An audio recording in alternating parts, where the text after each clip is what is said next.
Nabashiro tinoshanda zvakanaka chose. Mukoma kwandiri, mukuru kubasa, mukoma ende munhu wandakasununguka kutaura naye anokwanisa kutibatsira chero zvinotidetsawo muupenyu. Tinoshanda zvakanaka chose. Toshanda zvakanaka chose.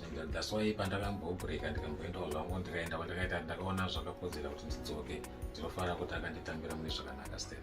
Yes, nabashiro tinoshanda takasununguka zvakanaka kunyanya kumagitari okubho. Babashiro munhu akasununguka.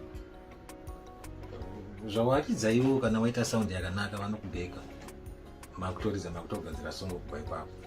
Asi kana uchidza zvisinganakidze mahwani because iwo kana uchidza zvisinganakidze vanenge vachiti vanhu kuti apa pasunakidza vanotora gitari ranoiridza ndo zvakanakira munhu anogona magita ese. Munhu wekuti chero uchiridza lead isiri bo vanokwanisa kutokubatsira pa lead papo kuti wadii kwemboiti zvakati kuti zvibatane. Chero kuridhi kana waita sound yakanaka iwo uchiridza bo vanokubheka zvakanaka chaiwo vachikudaira nekumaridziro vanenge uchiita. Chinongoti vanoda zvinhu zvakanaka chete. That's why varibo vakasununguka ipapo.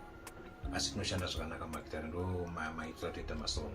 Hazvinei kuti dzimwe nguva song vanokwanisa kuya nesong kupa kuti dzane zvakuridza uchiti zvakati.